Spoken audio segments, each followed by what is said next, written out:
What do you think of the whole swearing in? I've pronounced myself on this issue before. I was sworn in as a member of parliament. Somebody was sworn in as a governor. Uhuru Kenyatta was sworn in as president. I'm sure there's going to be elections for the Royal Society of Kenya.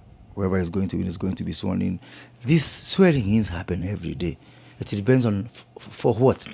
So if you want to be sworn in as president of Kogalo, for example, it's perfect. So what do you have to do with it?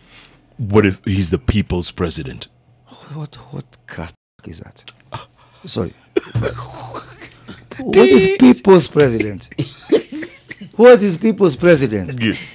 And the problem with my friend Tinga is that he keeps keeping his supporters on some temporary high. I think Nakada needs to investigate him. Just inject them with some substance just to keep them high. Then when they are just about now, to detox, he injects them again with something else. So for how long? You know very well you will not be president. People's all animals. So why keep on lying to your supporters just to prolong your exit from the political scene? That's why we say in Kiswahili, jipe shughuli. Look for something to do.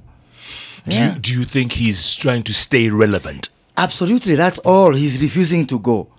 And he knows that he has to go at some point. Like, I have to go at some point. Like, you have to leave this Hot 96 at some point. It will not become Hot 97 because you've left. It still will be Hot 96 and somebody else will come. Yes. And they will take it forward. And the sooner Baba realizes this, the better for all of us. And personally, if we need to have a culture of, we used to have Mzungu. Mzungu came and went. We had Jomo came and went. We had Moi. We had Kibaki. Huh? Do you think Kibaki's life is any worse because he might even be more relaxed, better? Just like, Uhuru is going to be in 4.5 months. Yes. In 4 years and 4.5 years. Yeah. He's going to be relaxed. We will be referring to him as former President Uhuru Kenyatta. Imagine. In 4.5 years. Imagine. 4.5 years. Aliyekuwa wakati moja. Rais wa Kenya. Mzee Uhuru Kenyatta. And that is the beauty of life. Yeah. That, we give way. All of us are in transit for whatever we do.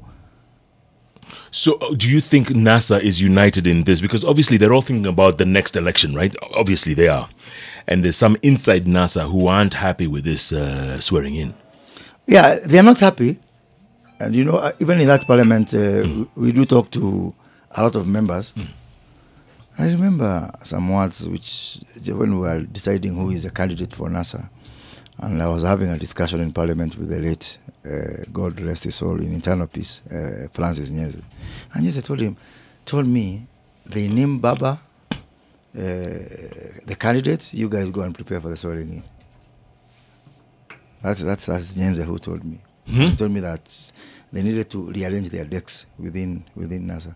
So I asked him, what are you going to do? He said, we will sit there just to prepare for Kalonzo 22. It is very wrong for me, like Baba, to quote someone who cannot be called tomorrow to authenticate. Yes, is no longer with us. Yeah, but that's what they are doing, Jeff and Jaras. What they are doing is that everybody wants to inherit Baba, and I really pity Baba. Everybody wants to inherit him. His only problem, his best advisors are also his inheritors. So how can you take advice from Orengo? Of all the people, a guy who wants to inherit you.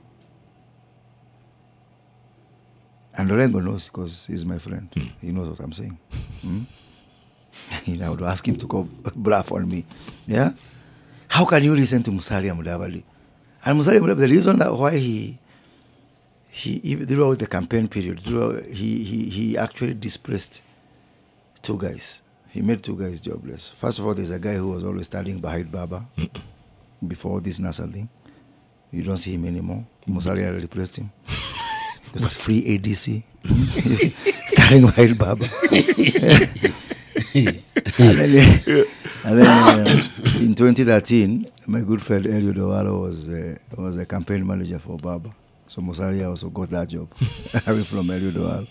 But why is he doing this? Because he thinks he's going to go and now unify the Western Bloc, the Luo Nyanza and the Luyas, and say, now I am the new Baba reloaded, Musalia Mudavadi. But then, the biggest fight you're going to see is between four forces. I remember when we were in school, we were being taught about centripetal and centrifugal forces. Correct. So we have got Musalia and Musalia Weta, the Luya column within NASA, saying we are the natural inheritors because we are the neighbors to Baba in terms of his political constituency. Yeah.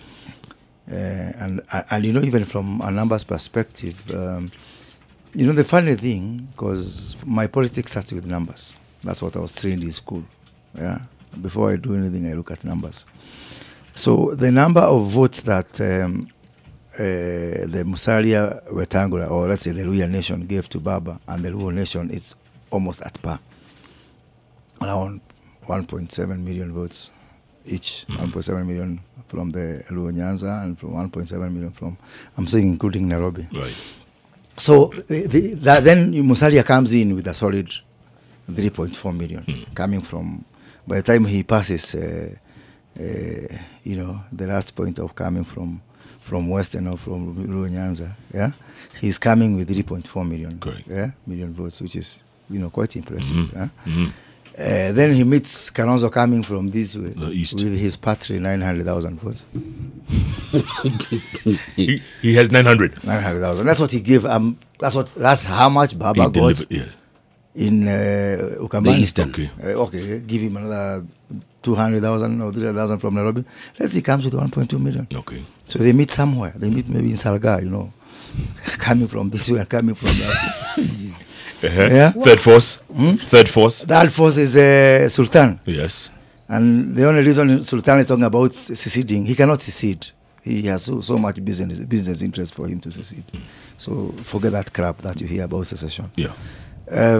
So Sultan comes there with another 1.2 million. Let's say 1.5. 1.5.